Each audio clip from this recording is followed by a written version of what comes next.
Amitav Ghosh, in his famous novel The Glass Palace, remarked, "To use the past to justify the present is bad enough, but it is just as bad to use the present to justify the past." Good morning, ladies and gentlemen, and also good afternoon and good evening to the other parts of the world. This is the first day of our international lecture series, which we call as the Mega Literary Series, organized by All India Forum for English Students, Scholars, and Trainers, IFEST. And as I already told you on the very last day of our first lecture series, that we will be beginning very shortly with another one. And today we are starting it with our very first day. And just to inform you, this will be a 15-day long series. And this series is somewhat uncommon or somewhat unique in the sense that we have speakers, we have invited speakers from abroad as well. And there will be speakers from Nigeria, from South Africa, from United States of America, from Iraq and Kingdom of Saudi Arabia. And I welcome everyone wholeheartedly as the coordinator of this lecture series. And on behalf of Team IFEST, I extend my warm welcome and my warm regards to each one of you, and just hope that you will be the same energetic self like the previous lecture series. This series is a grand step in terms of organizing something in a grand fashion, and IFEST is really honored. IFEST is really blessed to have such great speakers among us.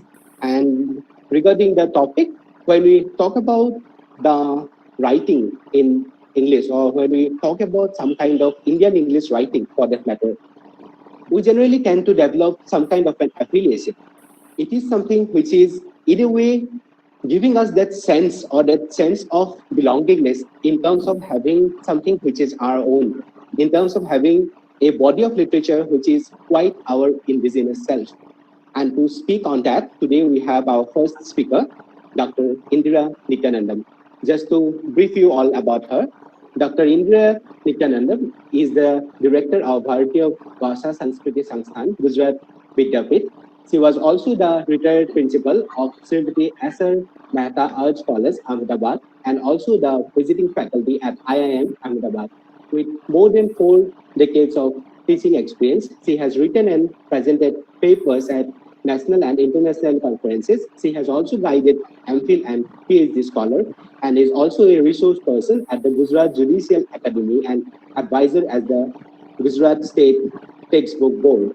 And she is also the member on the Board of Studies of St. Xavier's Autonomous College, trustee at Chaitanya School, Gandhinagar. She is also the associate editor of a literary journal called Gnosis. Her latest achievement is Altitudinis, a novel penned down by 10 authors. Last week, she added another feather to her cap with the publication of Translation Studies, Approaches and Practice, edited by her and Dr. Saikat Banerjee.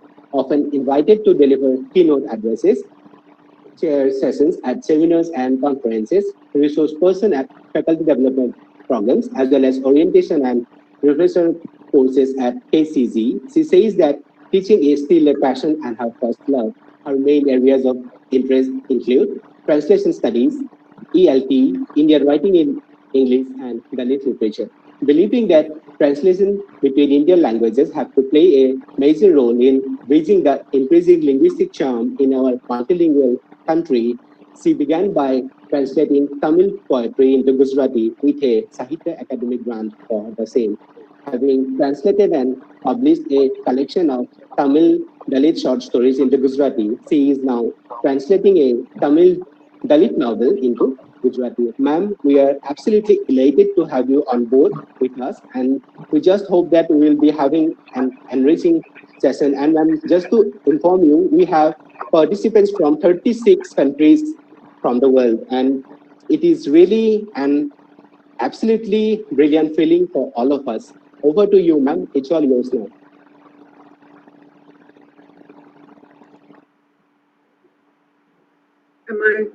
Good morning, Abhilash. Am I visible? Audible? You are audible, ma'am, but your picture is not visible at the moment.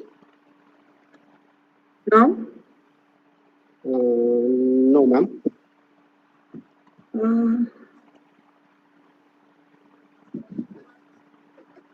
I am clicking. No, not yet. No, ma'am. It's fluctuating actually.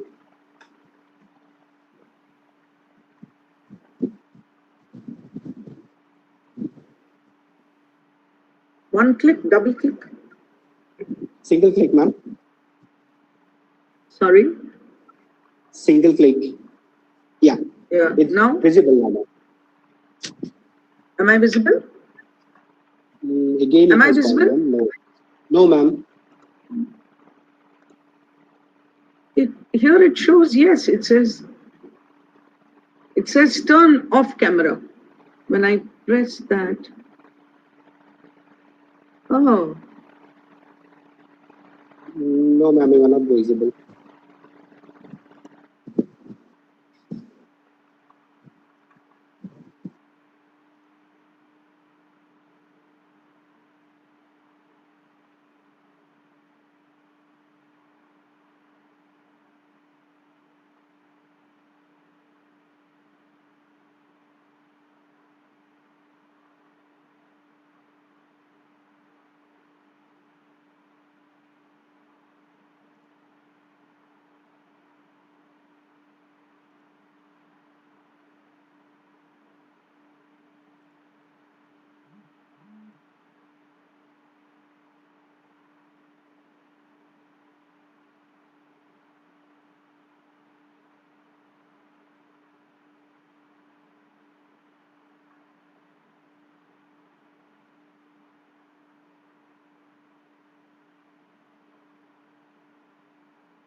Hello, ma'am, are you there? I'm there, but I'm not seen. Abhilash, I'm no, not ma'am, you are seen. not seen. You are not. No, ma'am, you are not What do visible. I do? But it says, yeah, turn on camera. I click. Not yet? No, ma'am. Oh dear. So shall I begin talking without being visible? You can do that. Try once, ma'am. I actually went off and came again. You know, I left the meeting and came back, thinking that might help. Somebody with a little more technical experience, please help me. I'm clicking it, and then it says,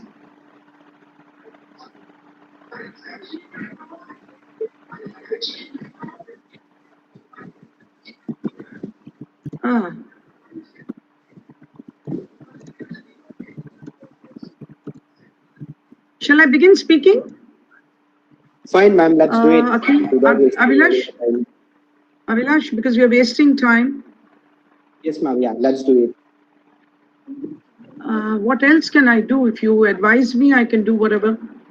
Ma'am, I think somebody your with a video little is more I think your video is Sorry? still not on, ma'am. I think your video is still not on. That is the reason. What? See, I can only see those three things. I can see turn off microphone, leave call, and turn on camera. Now, when I press turn on camera, I've pressed turn on camera, but nothing is happening. Once, yeah, I pressed it once. Once you press, only once, you should be visible. You should be visible once you press. Each time it says turn on camera, and I'm, oh no. Can I speak, please, without? Fine, yes, ma'am. Let's go ahead without wasting time. But if I can't be seen, I'd be very sad, because there's so much. I've got something called meeting details here, Then I've got turn on captions. I've got present now. Abhilash, tell You me. were visible when you came for the first time, actually. Yes. You were visible then, but now I don't know what's wrong.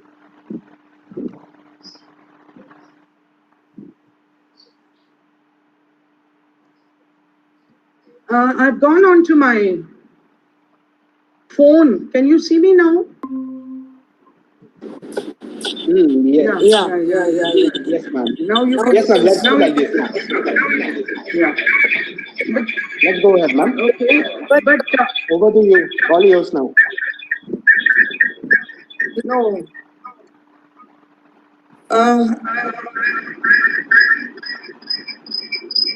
When I'm on my mobile, I'm visible. Ma'am, there is a lot of background noise happening. I think you will have to leave your call from your laptop first of all. No, then I'll have to I'll shut my laptop. Yes, ma'am. Just give me a minute. Sorry. Not at all, ma'am. You just take your time.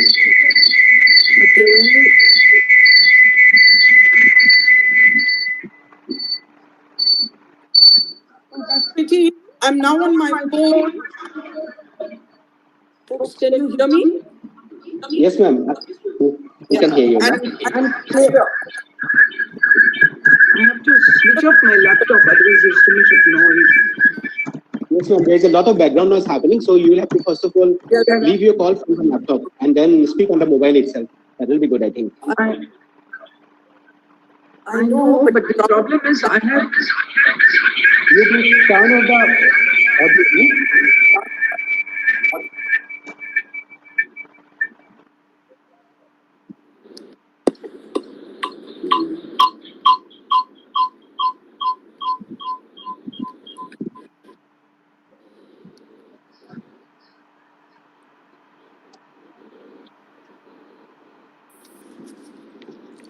Good morning once again.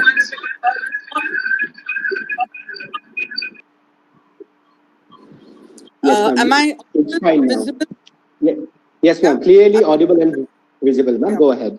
So, good morning once again. Who am I addressing? I think I'm addressing students, teachers, writers, readers, lovers of literature, bibliophiles. I said good morning, but I was just told that there are people from 37 countries, and therefore it's probably good afternoon, good evening. I'm very, very happy to be here talking to you on the first day of this series of lectures. The lecture was planned in a particular way. I've called it a journey, a yatra. I just must say, friends, that technology is one of our greatest assets today, certainly. But at the same time, it is the same technology which is going to create a few problems for me as I go along. Let me explain. Because I had planned to use my laptop for the lecture, and all that I wanted to read was on my mobile. But now that I'm using my mobile, maybe I'll be able to read very little because I can't go onto my laptop and start accessing everything from Google. But that doesn't matter. We are talking about a journey which I would like to begin in the 1850s. And that is why I said we are beginning with the Dutts and we are coming up to the Ghosh. We are beginning with the Dutts and we are coming up to the Ghosh. The Ghosh that I'm talking about is, of course, Amitav Ghosh. Abhilash quoted something from his writing when he began about the past and the present. So I'm going to begin with the Dutts sisters. All of us know them and bring you right up to 2020. We celebrated our Independence Day, the 74th Independence Day, a couple of days ago.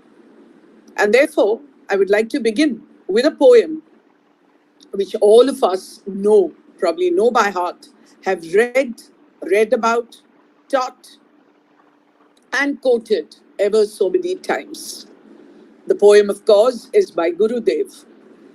where the mind is without fear and the head is held high, where knowledge is free, where the world has not been broken up into fragments by narrow domestic walls, where words come out from the depth of truth, where tireless striving stretches its arms towards perfection, where the clear stream of reason has not lost its way into the dreary desert sand of dead habit, where the mind is led forward by thee into ever-widening thought and action, into that heaven of freedom, my Father, let my country awake. I began with that for a number of reasons, which I think as the lecture goes on will become clearer. But at the moment, I said I would like to begin with the Dutts sisters. I'm talking of a journey. Think of the journeys that you've had. And when I think of a journey, I think a train journey, a road journey by bus or by car or by whatever transport that you have used. A journey has a lot of things. A journey has a beginning. A journey has a destination. A journey has companions. A journey has what we do on the way. So the journey that I'm looking at, the journey of IWE, Indian Writing in English, should actually begin with the birth of Indian writing in English. And if I want to put a date to it, if I want to put a name to it, if I want to put a work there, I think I'll have to go to a text which unfortunately is almost forgotten.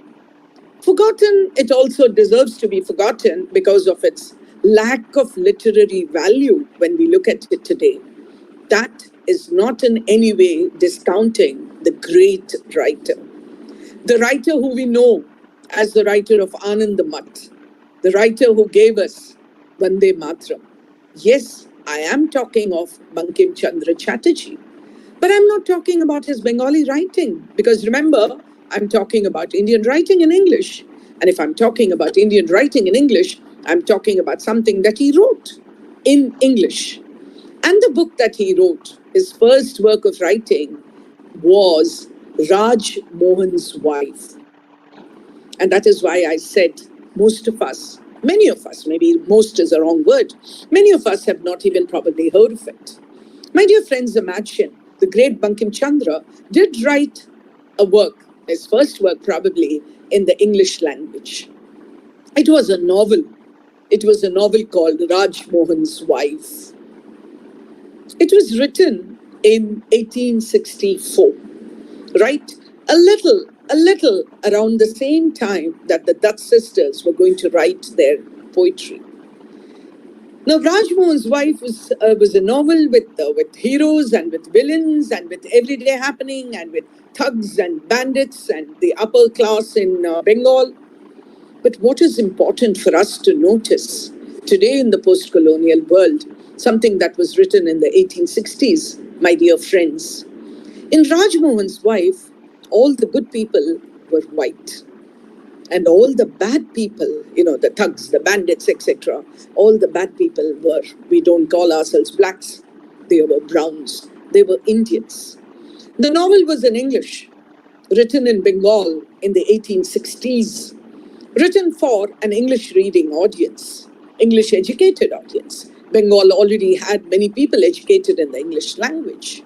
But obviously, I guess, I'm imagining, Bankim Chandra hoped to get a white audience.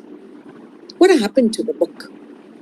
Indians were not interested in the book because they were not portrayed well. The British were not interested probably because it was written by an Indian. And the book was never in the minds of the popular reading public. Raj Mohan's Wife, to me, is the first Indian writing in English. Today, we talk of Indian writing in English, but my dear friends, you would realize that Indian writing in English is a new name, the nomenclature. It has gone through various phases. Those of you who remember the earliest writers who wrote about Indian writing in English called it Indo-Anglian literature. Indo-Anglian literature. people of my generation might remember, we did have a class of people, a group of people, a community of people in our country whom we called Anglo-Indians. They were of mixed descent. One parent was English and one parent was Indian, and they were called Anglo-Indians.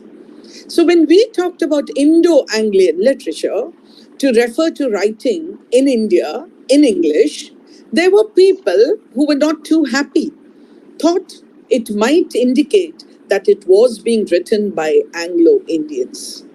And so we did away with that term and we started calling it writing in India in English, or English writing in India, the Indian novel in India in English, the Indian novel in English. I mean, all kinds of terms we tried, and nothing seemed to fit it as well as what we have now decided to call it, to call writing in the English language, which comes from India. We call it IWE, or Indian Writing in English, right? So, having talked to you for a couple of minutes about Rajmohan's wife, which is probably the first text, the first known text, I would like to ask a question.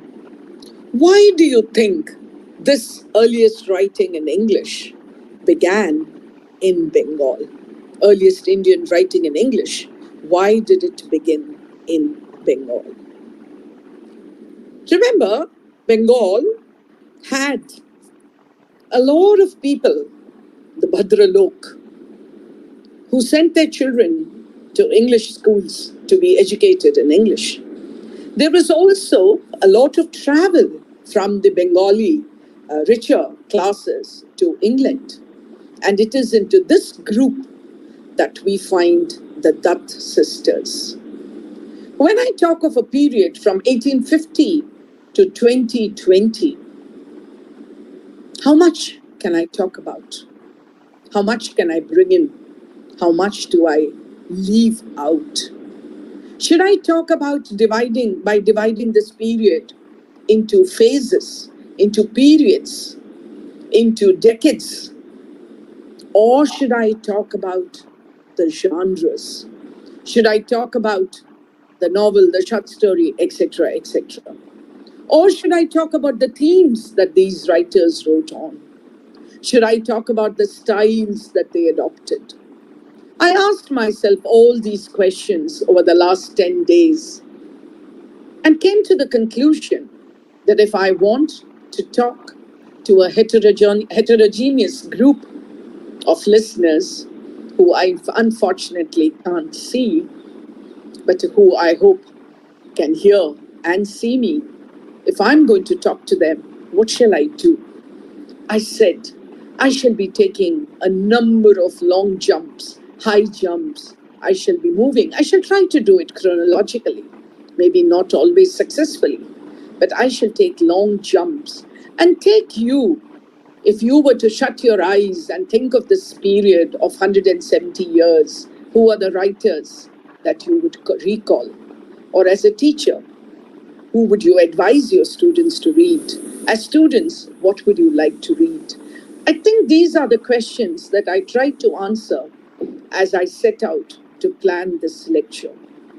So bear with me, my dear listeners. I may be leaving out your favorite writers. I may bring in writers who you think are insignificant. But this, after all, is one person's opinion of a journey. I have done this journey as a student, as a teacher, as an appreciator, as a critic, as an advisor as to what should be read, how it should be read. And therefore, this is a purely personal selection of who I should be talking about. Another disclaimer, my dear friends, right at the beginning is that I am not bringing a theoretical approach. Because once you bring in theory, you have to go deep into understanding the theory first and then applying them to the text. I could do that if I had 1 hour to talk about one text, but that's not what I'm doing. So I'm not going to bring in any theoretical approaches to my journey, to the journey of IWE from Dutt to Kosh. There was a Ghosh, there was a Manmohan Ghosh also writing at the same time. But the Ghosh that I'm talking about is Amitav Ghosh. So let's go back. Let's go back again to the 1850s, 60s, 70s.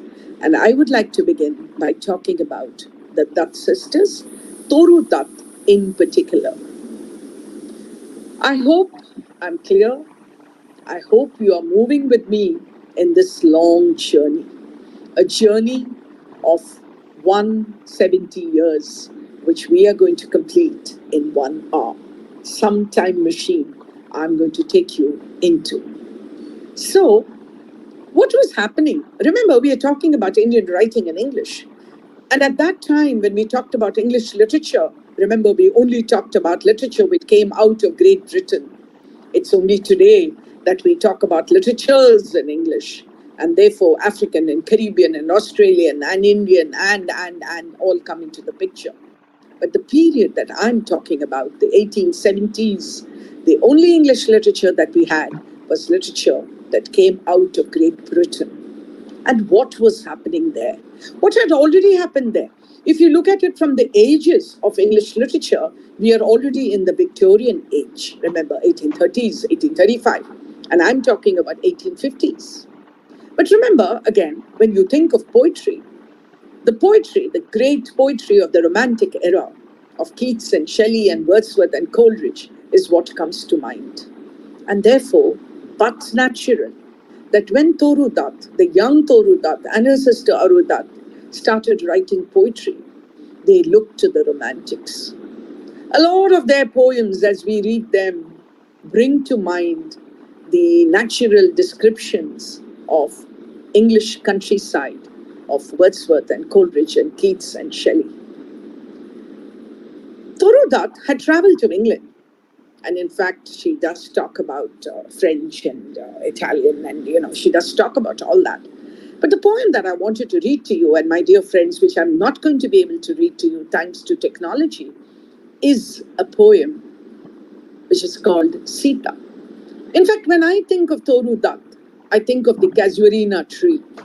I think of Sita, and I think of lotus. If you read these poems, my dear friends, you will notice that there is so much of nature, natural beauty is there. And the way in which that beauty is described does bring to our mind the natural description of the Romantic poets. After that, after the Dutt sisters, if we want to, as I warned you that I'll be taking a lot of long jumps and high jumps, I think the poets that come to mind are Rabindranath Tagore and Aurobindo. Both of them are very important poets. Both of them are great poets. But because of the mysticism, because of the humanism that we see in Aurobindo's writing, when we think of Aurobindo and we think of his great epic, the great epic Savitri, what happens? Because there's so much about human transcendence there. It's a poem, an epic of a higher level, of a deeper level. And that is why most of us have to admit, maybe with a little embarrassment, maybe slightly ashamedly, that we cannot claim to have read Savitri. Yes, we have read parts of Savitri. We have read about Savitri. We know the greatness of Aurobindo. In contrast, Tagore, if I can call him that, forgive me, Gurudev, if I can call you that, you are indeed a people's poet. And as far as we are concerned, as we are talking about Indian writing in English, we have to look at Tagore's writings in English. And of course, maybe those translations that he himself did from his Bengali writing into English. Remember, the Gitanjali, which got him the Nobel Prize, was written in Bengali. Songs, a collection of songs, Anjali, right? What did this collection of songs or poems have? It had love poems. It had spiritual poems. It had patriotic poems. And the great Rabindranath Tagore translated them into English. One word about translation, my dear friends. Translation is actually recreation. It's almost as tough as creative writing, even tougher, because you're not writing what you want to write. You're trying to put into another language what another writer had done. Gitanjali was lucky because the writer, the original writer, Rabindranath Tagore, himself translated it into English. And some of you may recall what he said. He said when he translated it into English, he was almost ashamed because it didn't sound like great poetry. Because, you know, when you translate, a lot gets lost in translation, as we say. And therefore, Tagore says, when he translated the Gitanjali into English, he realized that he was probably rewriting a lot of his poetry. Now, he could do that. He could take that kind of liberty because it was his own writing. But when you and I try to translate, my dear friends, we can't do that. We have to be honest to the original. So anyway, so talking about Tagore as a poet, I wanted to read out a couple of poems about when he talks about where are you searching for him in the dark corners of the temple. Go out. He's there with the tiller. He's there with the bricklayer. That's what he says. I began by reading where the head is held high, where the mind is without fear. We know Tagore for that. But to try and encompass Tagore in 2 or 3 sentences, 2 or 3 minutes, is being totally unfair to this great writer, musician, artist, and a writer of what? A writer of poetry, of novels, of short stories, of plays, and on and on. But I must mention him in this journey because you can't go ahead without stopping, without pausing to read something by Rabindranath Tagore. Another jump, and I come to Sarojini Naidu, called the Nightingale of India. I just want to warn you that I decided that maybe I'll do a little bit of poetry, and then I'll go on to maybe novel, maybe short story. So it's going to be a nice zigzag. If you remember the mazes in Rome, it's going to be kind of walking into a maze. But I promise you, the journey is probably going to be as interesting as the destination. The destination for this lecture is 2020, but Indian writing in English is going to continue for a long, long time to come. I don't think we are going to stop writing in English or translating from our own languages into English. So at the moment, I'm talking about poetry as part of Indian writing in English, but I shall move to other forms, other genres also, because as I told you, it is slightly chronological. And therefore, in that chronological journey of ours, I've come as far as Sarojini Naidu. I would have read to you the palanquin bearers. I would have read to you from the bazaars of Hyderabad. I would have talked to you, I would have read to you from the bangle sellers, 2 lines, 3 lines, 4 lines, to give us an idea of the musicality, of the lyricism that you find in Sarojini Naidu's poetry. When when the palanquin bearers, they bear her along like pearls on a string, like tears from the eyes of a bride. Oh my God, what beauty there is in that. So we must look at the Nightingale of India. Remember, poetry has grown. Poetry, in terms of stylistic, in terms of language, has changed a lot. And even the few poets that I've talked about so far, you would notice, have different kinds of poetry that they are writing about. Having come to Sarojini Naidu, I want to pause for a moment and move into another genre. I'm now in the 1930s, and I'm talking about, and I would like to talk about, the 3 who we call the Trinity. The Trinity of Mulk Raj Anand, Raja Rao, and R.K. Narayan. We put them together because they wrote around the same time. We put them together because we think of their contribution to Indian writing in English, the novel in particular. But at the same time, we can't forget that they are so different from each other. So different from each other in their themes, in their approach, in their attitudes, in their language, in their style, in their narration. They are so different. But allow me to talk for a couple of minutes about each one of them. I'll begin with Mulk Raj Anand, and I would have read to you a little bit about Baka's experience. Baka is the protagonist of Mulk Raj Anand's best-known novel, The Untouchable. Can I call him a hero? The word hero has undergone so many changes, so many interpretations, and today we are comfortable using the word protagonist. All that The Untouchable is about, in case you have not read it, is about one day in the life of Baka, who is a sweeper in one of the cantonment areas of North India. I would have read to you that passage where somebody throws food to Baka, who's waiting downstairs. And even today, when I read that, I first read it as a school student or a college student. But even today, my hair stands on edge to imagine the kind of treatment that was meted. My dear friends, am I getting my tenses wrong? Maybe not was meted, but is meted to certain sections of our society, even today, of our country. It's not just a national problem, it's probably a universal problem of how we treat certain classes of society.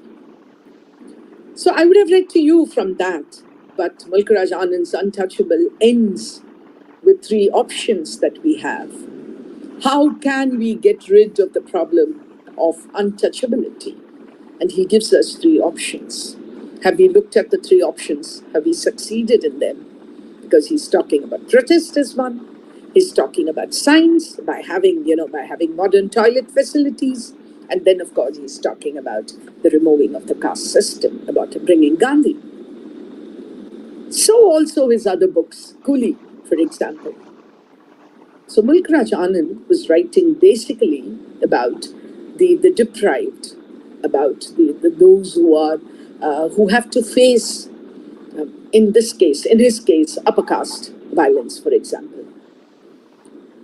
His language, again, is very interesting because all the swear words are literally translated from Punjabi into English.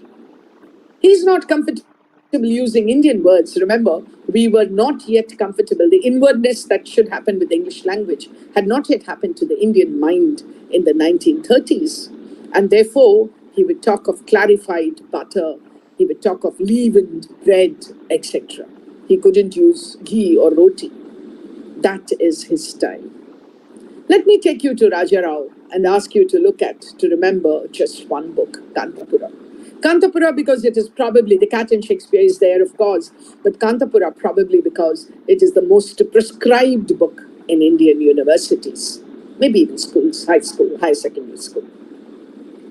Kannapura has Gandhian philosophy, the Gandhian movement, Gandhian ideals, Gandhian ideas, right at the heart, right at the core of the novel.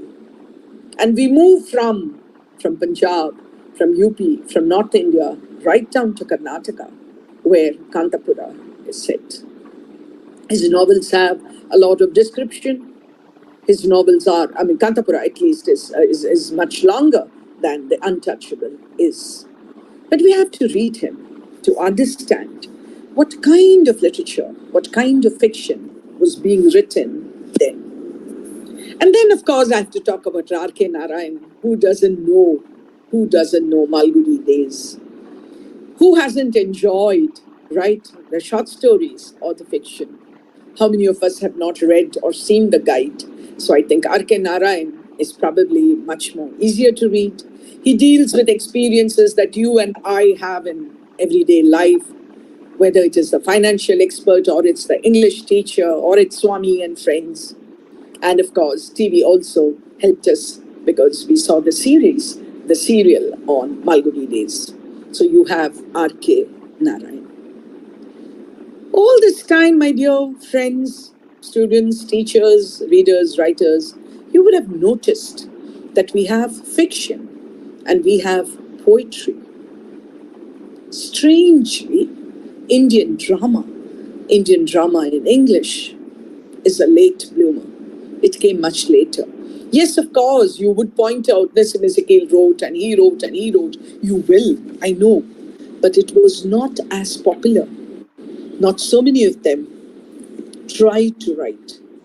And I heard a writer, a critic once saying that Indian drama in India in English was absent because it would be very odd if my servant, for example, a character in a play, had to speak in English. I do not know if that is the reason, because after all, if it's a Greek play, I have to speak Greek, even though I don't speak any Greek in everyday life. Anyway, so drama is still not there. Women writers started appearing with Kamala Markandeya, maybe with Nayanthara Saigal, maybe. Yes. And as I'm talking about all these writers, I've sort of brought you to the 1930s, to the 1940s, the era which we would call the Gandhian era, maybe, right? So the themes also kept changing along with that. You did have people talking about the East-West Encounter. The East-West Encounter in those days, remember, was always the Westerner coming to the East. Later, when we are going to look at diaspora writing, we are talking about the Indian going abroad. But in those days, when we talk about the East-West Encounter, it was the Westerner, Kamala Markandeya, if you remember some of her novels, it was the Westerner who came to India, basically the Europeans, basically the English. And maybe some of you might remember E.M. Forster, some of you might remember Rudyard Kipling. As I warned you right at the beginning, more is going to be left out than included. And I can't help that, because the journey is a really, really long journey. 1940s, 50s, 60s, poetry kept growing. We have to think of poets like Nissim Ezekiel, who told us once, I did not choose English, English chose me. He was a Jewish poet who lived in Bombay.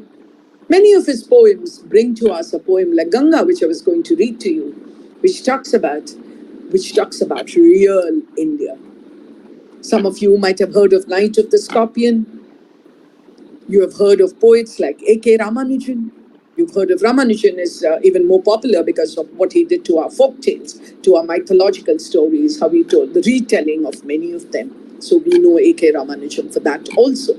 And all that was being written in English, my dear friends. You have heard of R. Parthasarathi. Some of you have probably heard of Shiv K. Kumar and the names Mahapatra. You know, it could go on and on. We had so many poets. Poetry seemed to be the most popular after the novel, or between the novel and the poetry. I think you can keep wondering which was more. I also need to talk about writers like Rohinton Mistry, because he brought something totally different in a book like Fine Balance. Maybe some of you have read it. Maybe some of you have read his short stories, Feroz Shah Bagh. So we have to remember that there are writers like them.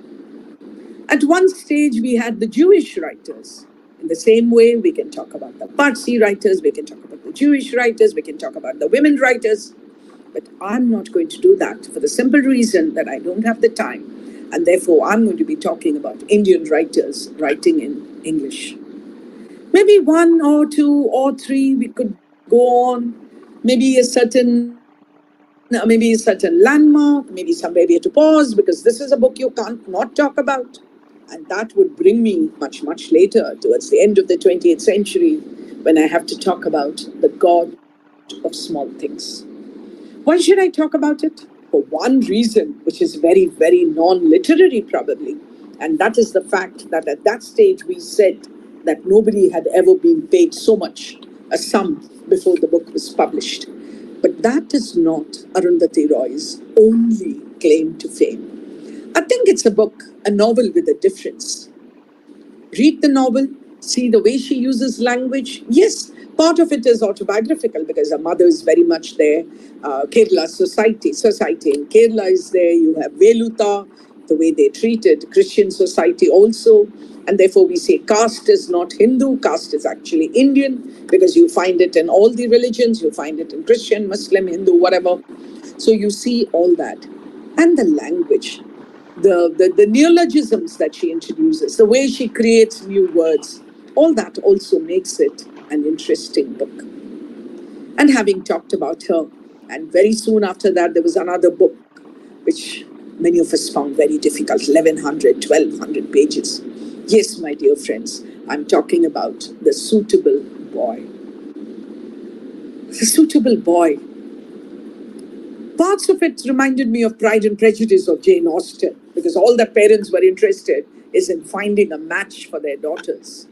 But very different and yet similar, because the creation of Indian society as the writer sees it, as we can say, sees it, probably is an eye-opener for many of us who did not know, because many of us live in our own ivory towers, in our own social setup, in our own social class, in our own urban maybe, or rural, wherever we are.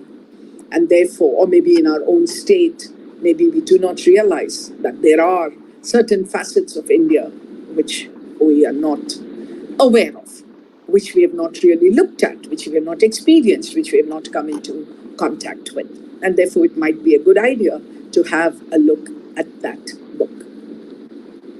A book which I liked, as I told you, it's my idea of the journey. A book which I liked is The Lowland. She didn't show too much promise in her earlier books, but somehow with The Lowland, I thought here was something that is worth looking at. Let me please allow me to go a little backwards, because I must talk about writers, women writers of the 70s, 80s, 90s. And I'm thinking of a writer like Shashi Deshpande, for example. Her books, she's not a feminist. I told you I'm not going to talk theory. She never calls herself a feminist. And I don't think she's a feminist. Who is a feminist? It's very difficult to define. But what she does is she presents Indian society, middle class, upper middle class, educated, urban society. In most of her novels, there are a couple where she goes into the rural. But most of them are upper middle class, urban, English educated people. And she allows her protagonists to find the way out of the problems that they have to face by themselves. She does not ask them to rebel. She does not ask them to go into the 1970s feminist mold.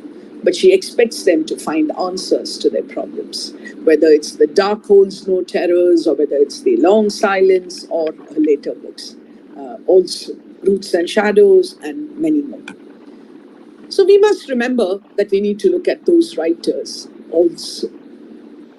Today, when we talk about Indian writing in English, a question that is constantly being asked is, what about the diasporic writers? Oh yes, before that, let me just take a minute or two to talk about Salman Rushdie. How could I forget him and his magic realism? But that is where this question comes, which I'm linking up. When I say, what about Indians who live abroad and still write? They write about India. Maybe I don't know what passports they hold. Maybe the IOCs, maybe they are people of PIOs, whatever they are. Should we include them in Indian writing in English? The debate continues. But we do have writers like the diasporic writers when we talk about. We have somebody like Bharti Mukherjee, who started writing a little earlier, 70s. But she said that now that I live earlier in USA and then in Canada, or in Canada and then USA, but certainly in North America, she wanted herself to be called a writer of that country. The question arises, if we say she's not an Indian writer, and if Canada says she's not a Canadian writer, can we leave her hanging in some Trishanku land? We can't do that. So I personally would like to still think of them as Indian writers in English, as long as they have some roots. Jhumpa Lahiri, for example, she talked about Boston and beyond, Bengal, Boston and beyond, the first collection of short stories, Interpreter of Maladies. I would like to still think of them as Indian writers and put them as a part of Indian writing in English. Before I move on to the end of our journey, where I have to talk about Ghosh, allow me to make 2 points. Number one, we must also look at the short stories that have been written down the ages. Right from Tagore, you have short stories right up to Amitav Ghosh. Many of our writers, novelists, for example, began by writing short stories and then moved on to fiction. Very few began with the novel and then moved on to the short story. So it's important to look at the short stories also. But before I come to Kosh, one point that I must make, and that is about the Dalit writers. When we think of Dalit writing in India, unfortunately or realistically, most of them do not write in English. And that is why, though you have so much of Black literature or Afro-American literature in the US, we cannot have that much of Dalit literature because they do not write in the English language. So we are dependent on translations. And as I told you, translation is recreation. And unless you have our own critical approaches to Dalit writing, as long as we don't apply our critical, only when we do not apply our critical theories to Dalit writing, would we be able to see the depth of feeling, the content, as well as the way of narration, of stylistic development in Dalit writing. But one writer who you can read in English is the angry young woman, Meena Kandasamy. She writes in English. There is anguish, there is anger, and there is a lot more of emotions in her poetry. Do read Meena Kandasamy in order to understand what kind of Dalit writing is coming out of India, because the others you may be reading in translation. I'm sure you'll point out a few more poems or writers. Yes, they are. In fact, there were many people who still argue, there were and still are, who argue that even Untouchable should be considered a Dalit work. There again, we will get into another argument. Do you have to be a Dalit in order to write Dalit literature? I'm not going into that question. But Mulk Raj Anand really succeeded in showing us Baka. I began a journey in the 1870s, 1860s, my dear friends. And as the clock is gradually inching towards 12 o'clock, I have to end my journey. But before I end my journey, the destination that I decided for this lecture is Kosh, from the Dutts to Kosh. So I have come to Amitav Ghosh. Amitav Ghosh, to my mind, is a very important writer. He has 10, 12 novels to his credit, and he's written about everything. He's written about mosquito research, for example. He's written about the line drawn between India and Bangladesh. He's written about Egypt. He's written about the Burmese royalty, Myanmar today, but the Burmese royalty moving into India, finding a refuge here. He's talked about the opium wars in China. He's talked about the Sundarbans. He's talked about the dolphins there. He's talked about the mangroves there. And I could go on and on. Such a variety of writing Ghosh is able to do. And his latest novel is The Gun Island. The Gun Island, which was just published. Can you see that? Yeah, you can see it in a reflected mode. But yeah.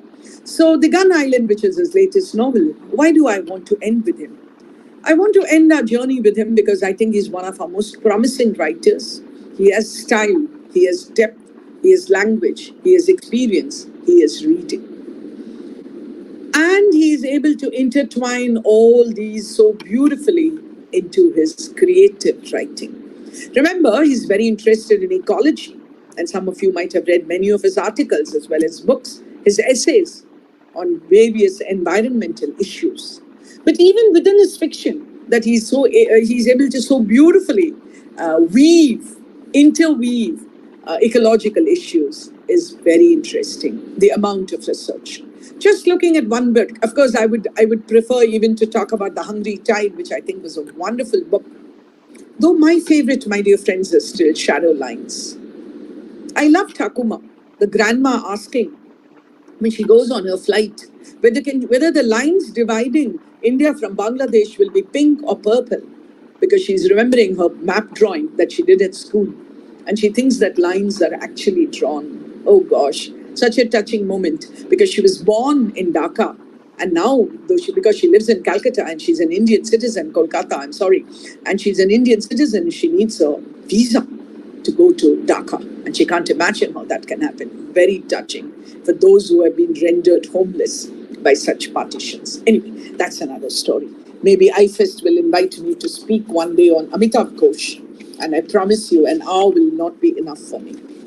So to come back to Gun Island and to come back to why I want to end this lecture, our journey with Amitav Ghosh, is if I take just one book, it would be great to talk about his trilogy of the Opium Wars. But if I take just one book and I talk to you about Gun Island, he's able to weave, Italy comes in, Venice comes in, and Bengal comes in, and the lectures that he attends, and then the spider, which is so dangerous, and then the dolphins, and then the various classes, the various groups of dolphins, and then the migration of birds, the migration of dolphins, the migration of fish, and the migration of human beings, the boat people, remember, the boat people. How is it that this writer brings all these into? He attends conferences and he talks about the lectures there. Not he, the characters in his fiction. He's able to weave all of them so beautifully into one book. And yes, in books like this, in books like Calcutta Chromosome, there's a lot of myth woven into the story. Do you believe in it? That's up to you. But how beautifully the writer is able to do it is what makes it interesting. So that brings me to Kosh. That brings me to the end of the journey for today. What have I attempted to do, my dear friends, is to give you, I can't even call it a bird's eye view, because I'm not sure if you're an eagle or a skylark, how high you can fly and how much you can see. But what I've tried to do is to show you the variety, the richness of Indian writing in English. A lifetime will not be enough to read all of it, but do pick up maybe some of the books I've suggested, or maybe I've given you certain directions, because this is my own subjective assessment of Indian writing in English. I've just meandered, wandered. I wandered lonely as a cloud. I've not been lonely because I'm sure all of you are there listening to me. And I've enjoyed talking about Indian writing in English. And I hope I've been able to ignite a certain curiosity for those of you who have not yet attempted to read and to appreciate Indian writing in English. It's 11 o'clock. I'm a teacher. The bell is very important for me. So I'd like to end by thanking Abhilash and Sneha for giving me this opportunity. Abhilash, can you take over? I'm ready for questions if there are any. Yes, ma'am. Yes, ma'am. Thank you so much, ma'am. It was, if I have to put it in one word, it was a buffet. It was a pure buffet of Indian literature. You have given us so many items in front of us, and it was out in the open, and we had to choose from them. It was absolutely wonderful, ma'am. And to put it in simple terms, it was a pen picture, actually. It was a sketch of the entire Indian writing, which in a way is very important in terms of understanding and also in terms of knowing the intricacies associated. And ma'am, you have really been wonderful in making us know, actually, as to how to go about in picking out or choosing a specific writer in terms of your own understanding. So ma'am, yeah, thank you once again. It was really wonderful. Thank you. Okay, ma'am. Then coming back to the questions, we have a few questions. First of all, Amita Mandal ma'am has said, ma'am, what is your view regarding the presence of Gothic and uncanny element in Indian English literature? Okay, thank you. I didn't get the name. Amita Mandal, ma'am. Sorry? Amita Mandal. Okay, Mandal. Okay, Mandal. Thank you for the question. Now, the point is, when you ask a general question like the Gothic elements, I think we would have to pick up writers. For example, I just mentioned that if you look at the Calcutta Chromosome, for example, or if you look at the Gun Island, he is able to bring myth. He's able to weave myth. So I think we would have to pick up. I wouldn't be able to immediately think of writers where I can find the Gothic element, but I would have to search for them because the Gothic element is a very specific, a very typical, a very limited approach that we find in some of the writers. writing. Yes, in British literature, it's very important because at a particular phase, they were all talking about it. So I wouldn't be able to answer your question immediately by suggesting a couple of writers who have used it. I'm sorry. Okay, ma'am. Sanata Basam, madam says, can you highlight the major conflicts that we find in pre and post Indian writing in English? Yes, thanks for that question. Again, it's a very, very longish kind of answer that I would have to give you. There are two things that we have to remember because, as I said, I would not go into theory, but to answer your question, I would have to talk about post colonial literature, the idea of post colonial writing. So, when we look at Indian writing in English, pre and post independence, see, there are two things that we have to keep in mind. One, we will have to look at the content.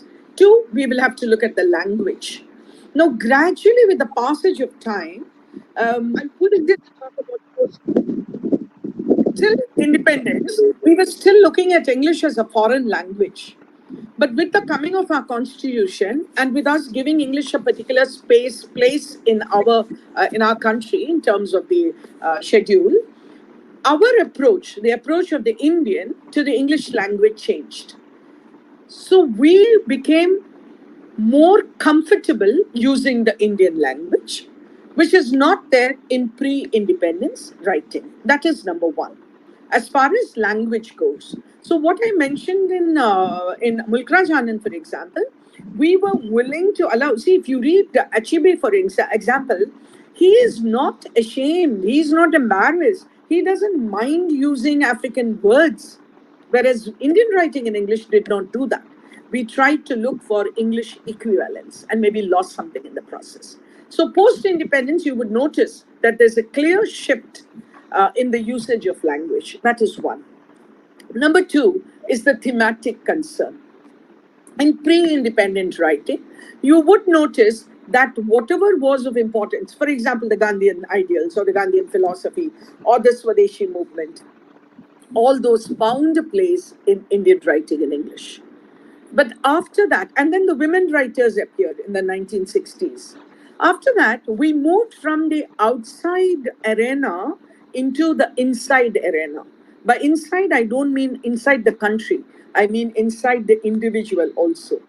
And therefore, though we don't really have stream of consciousness novels in Indian writing in English, not too many, we certainly started looking at what is happening inside the characters.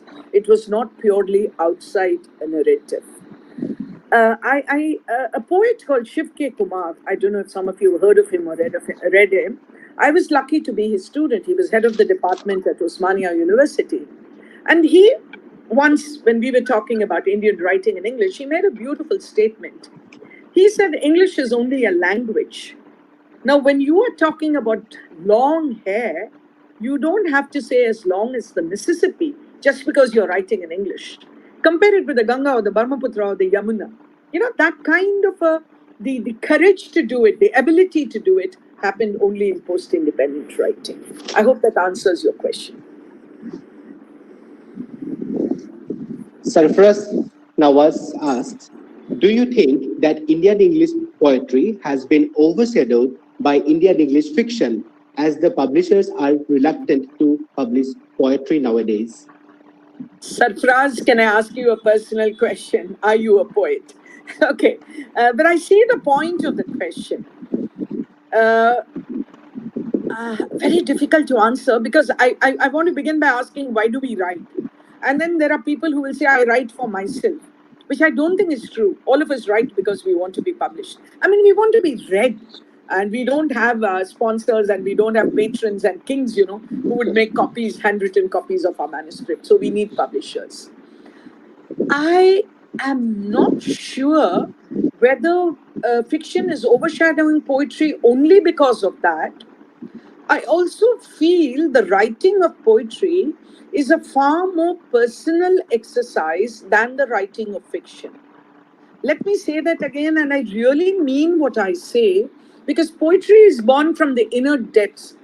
I can write a story about your experiences, But I think if I want to write good poetry, it should be born out of my experiences. It could be vicarious experiences. I'm not trying to suggest that all poetry should be autobiographical.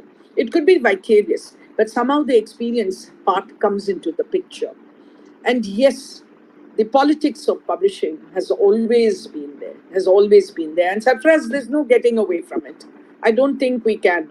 But is there so much of poetry out there which is not being published? Then I think we have to move into what is called self-publishing, even if it means money. You do have some of these, the Katha, etc., some of them who are doing publishing of women writing, for example. Maybe we would have to look at some such publishers. I'm not sure. The bigger publishers might not take us because we are unknown writers. But I'm not sure publishing alone is responsible for the reduction in the writing of poetry. Look around you, look at other countries, look at Great Britain, look at the US. I think everywhere it's the same. I think there's much more of fiction writing or fiction being published than poetry, I think. Mr. Shomit Ghosh says, how will you discuss the search for unity in this pluralistic Indian English literature? Search for? Unity. Unity, okay.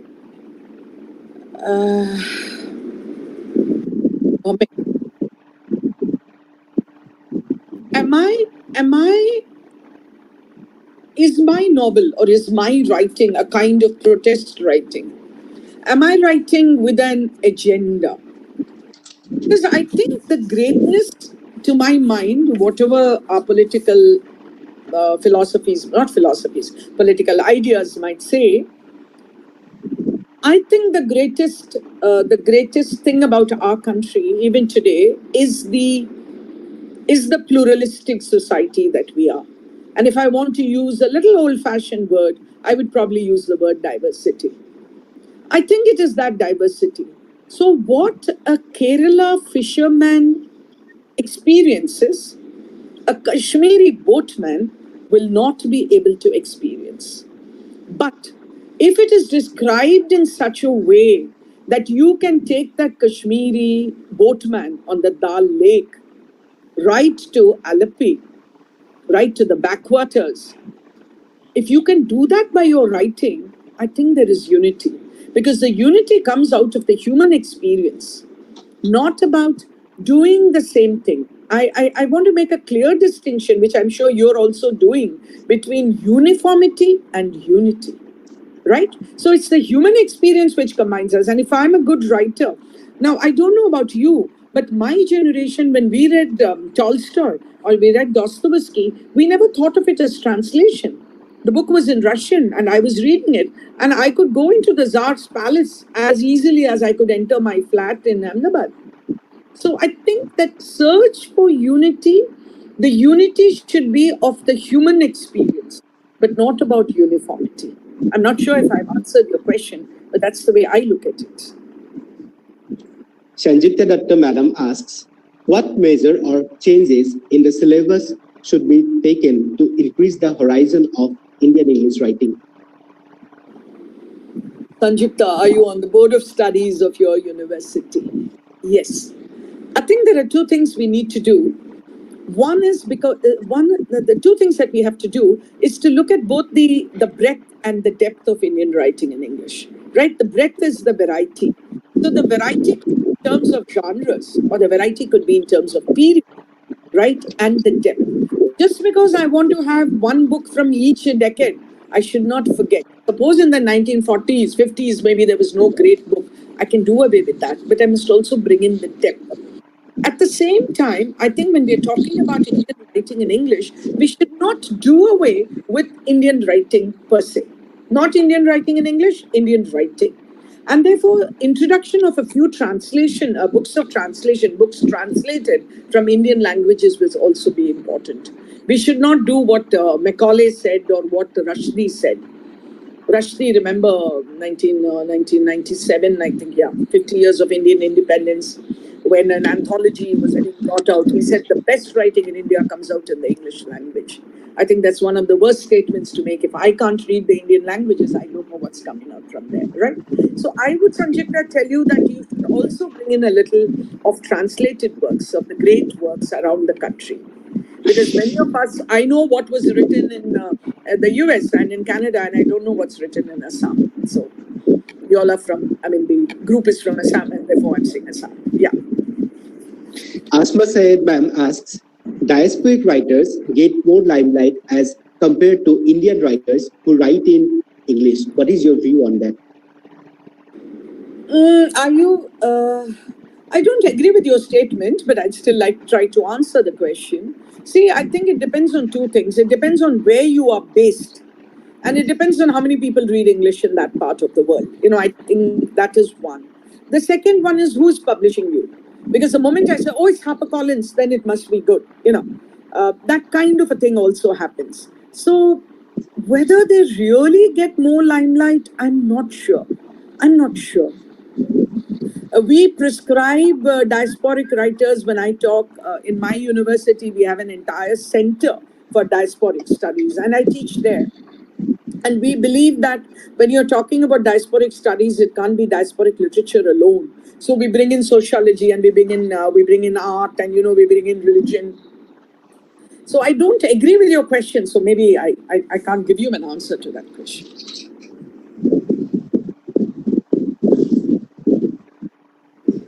Sangeeta ma'am says, what about the context of Dalit literature when it comes to an Indian writing in English?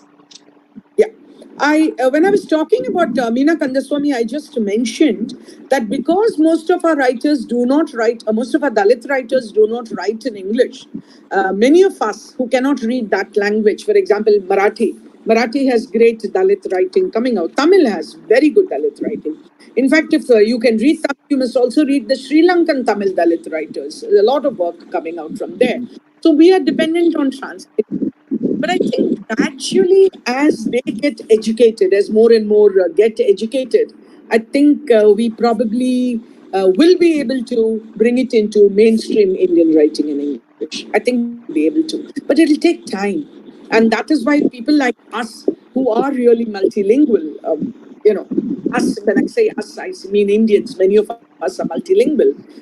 I think we have a great duty towards such writing, to bring it into other languages, do it into English, but also do it into other Indian languages. I think which is very important. Only then will it become a part of mainstream writing. Chitra Dasgupta madam says, is there any real effort towards establishing departments of translation studies in the Indian universities? Yes and no, because there are universities which now have a department called Comparative Literature and Translation Studies. The two of them are in a way linked and in a way distinct. So if you have comparative literature and translation studies, and as far as I know, many universities do have a paper on translation, two ways. One is the theory of translation, and the other is the reading of translated works. But what happens in that paper? Usually we also have a Greek text or a Sanskrit of course we should have as an Indian language, but we also have a Greek text or a French text or something of that sort. So if you're looking at moving towards Indian writing in English and reading, it doesn't serve a purpose. But yes, the beginning has happened. It has begun. And I'm sure more and more universities will take it up. I'm sure they will. Mr. Desen Serpa asks, what are your views on Chitra Banerjee Divakaruni's theme of diaspora and feminist writing? Yeah. Chitra Divakaruni Banerjee. I think she has about 10 books to her credit. I must say of her that her writing is very easy. And not all her books, diaspora is there, the Dreams one also has, the Spices one also has, yes, there is, the Oleander one also has, a lot of her books have diaspora. Her books are easy to read, but somehow they have not yet reached the level of being prescribed in syllabi anywhere in the country. She's popular at the higher teenage level. I think people who are reading, I like her. In fact, I have a book on her. I've done a book on her. I like her, but I think what critics feel is that she probably lacks depth. I don't want to be critical, but I think that is the general opinion. She's good. She's writing fiction, but she's not writing literature.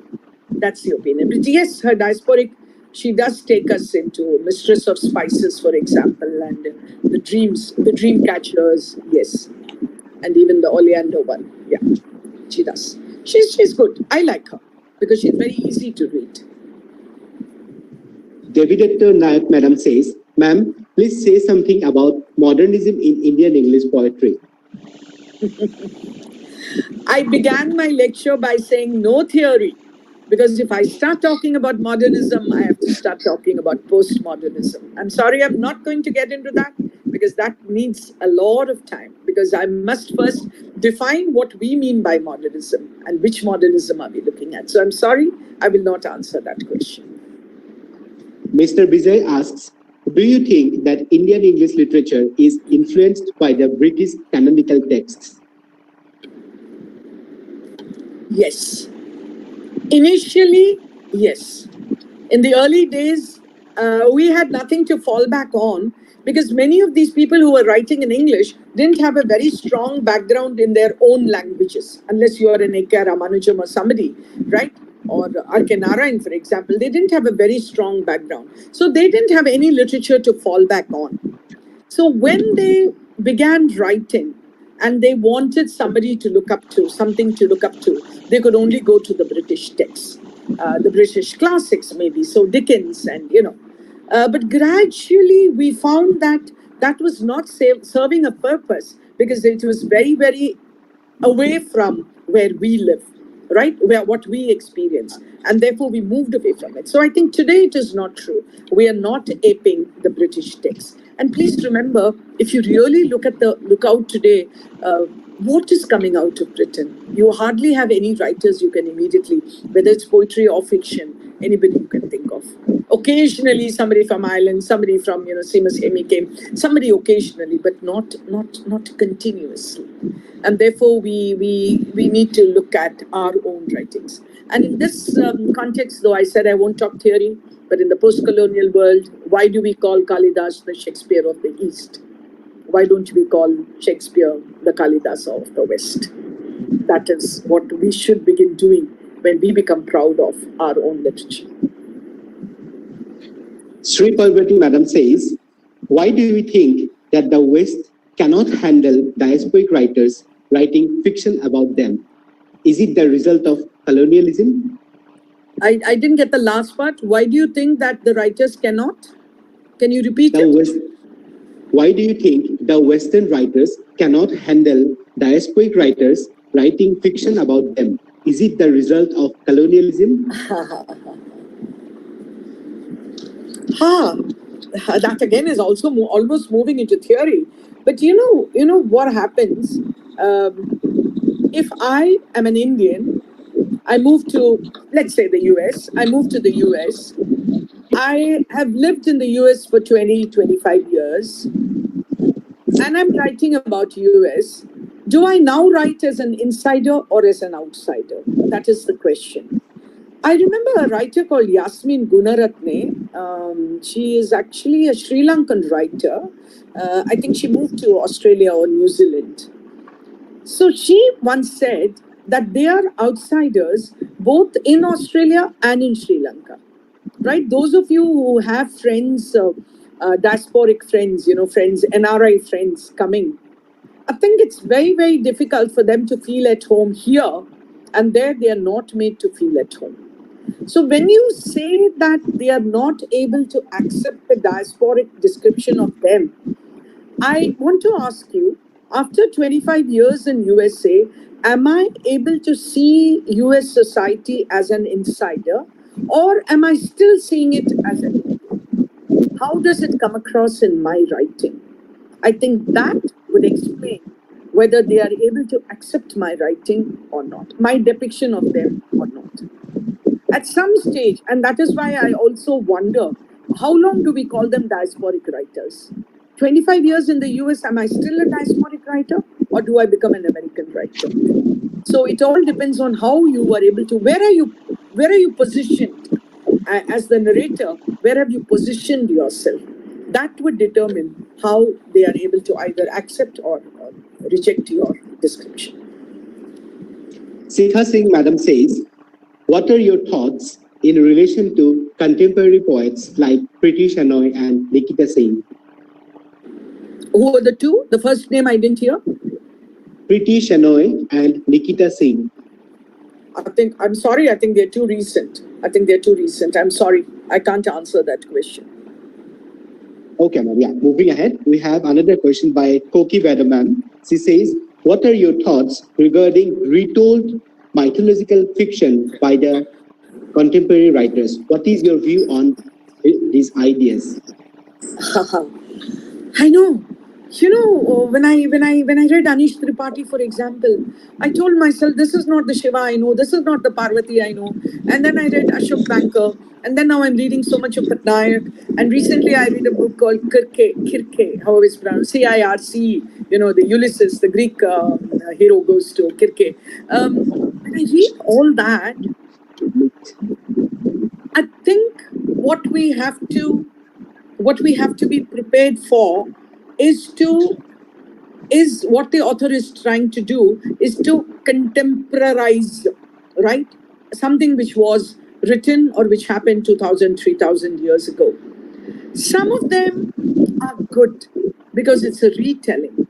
But some of them, to me, seem to be written without naming authors purely to shock. I think it would all depend on whether you are looking at your mythology as stories about gods or stories about heroes. If Ram is just the king of Ayodhya, when somebody writes something very negative in this retelling, you are able to accept it. But if Ram is a god to you, then it becomes difficult. So my approach to the retelling would be to look at the retelling of literature, and then I'm quite comfortable with it. I've seen some fantastic plays, like one was I saw Ravan Ka Ramayan. It was in Hindi. I saw another play, I forget the name, but it was the Mahabharata from Karna's point of view. You know, it was not called Karna Ka Mahabharata, but it was something like that. So I have to be prepared to think of Karna as a hero and not as Arjuna's rival. So I think it's a good idea. But we have to remember that we are not really talking about gods, because then that creates all sorts of conflict in our mind. Mr. Surender Alam asks, can we compare Amitav Ghosh and Rohinton mystery in terms of subaltern literature? Yes, very much so. Though a lot of about 30, 40 years, Amitav Ghosh is still writing and Rohinton mystery is not writing. Yes, very much subaltern, very much. Because remember the Parsi community that he talks about, especially in a book like A Fine Balance, Rohinton mystery, right? It's very, very troubling. I think it was in that way you have those tailors and Sanjay Gandhi's program and all that. And yes, very easily, Ghosh is able to move into a lot of subaltern societies. He's able to do it very, very well, because whether it's China, whether it's Myanmar, whether it's India, whether it's Sundarbans, right, he's doing it very easily. A wonderful description, a wonderful comparison, and maybe a topic for a paper from some student, for some research scholar.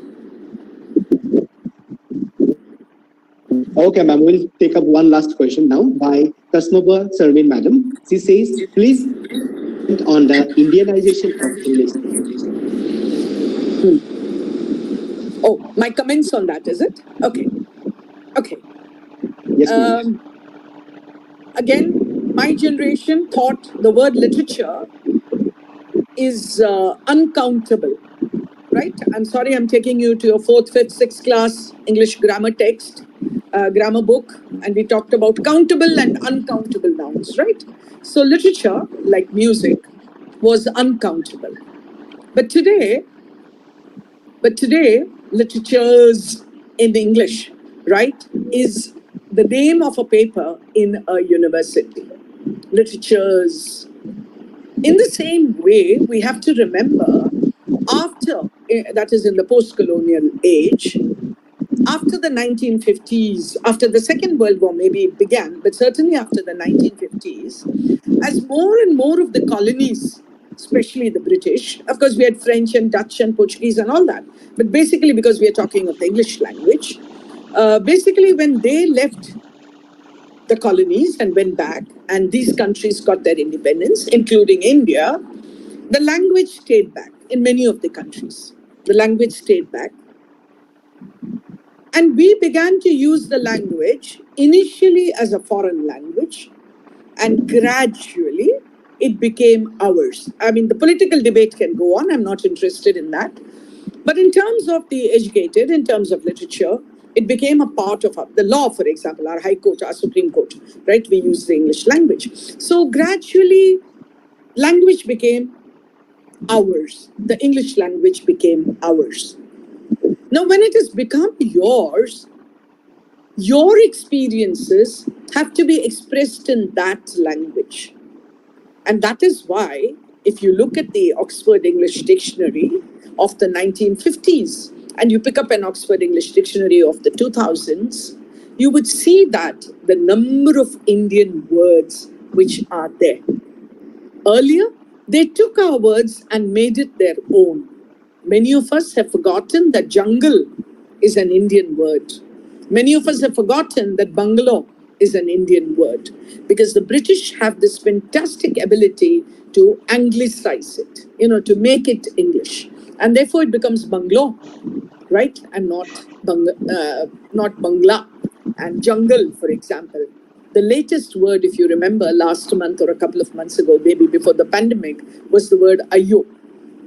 Ayo, I think, is typical South Indian. I don't think in North India we use the word Ayo. Hey Bhagwan, right? The Hey Bhagwan, the Tamil, I think, version is Ayo. Now, Ayo has gone into the language. So purists might scoff at it, but realists will accept it. And I think the greatness of the English language is its heterogeneity, its ability to grow. And therefore, I see nothing wrong in the Indianization of the English language. But I do have a problem with pronunciation, because we cannot afford to be misunderstood. And therefore, we have to be a little careful. I don't speak like a Britisher, but I hope I speak in such a way that people from all over India can understand me. So I think in pronunciation is different, but I think Indianization of the English language is our right, is our post-colonial right, if you please. Okay, ma'am, we have come to the end of the lecture. There are a few more, but they are more or less the same, so I'm not repeating them again. So, ma'am, all I can say that it was an amazing lecture. First of all, because you have, in a way, given us the entire chronology, if I can use that word, and it is something which we take pride in. We are absolutely proud of our own body of literature, and you have really enriched us in terms of highlighting major writers, their works, the associations, and all other intricacies which are greatly connected as such. So, ma'am, thank you once again. And not only for this particular series, I would love to have your support again in the future. And on behalf of IFEST, on behalf of my entire team, I express my humble gratitude to you, ma'am. Thank you so much.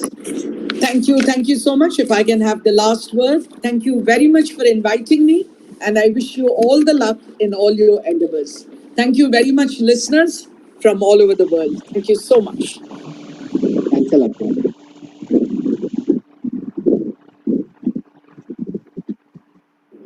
My dear participants, this is for you. The feedback link will be posted on the description box just half an hour after the lecture. So please have a look at that. Thank you.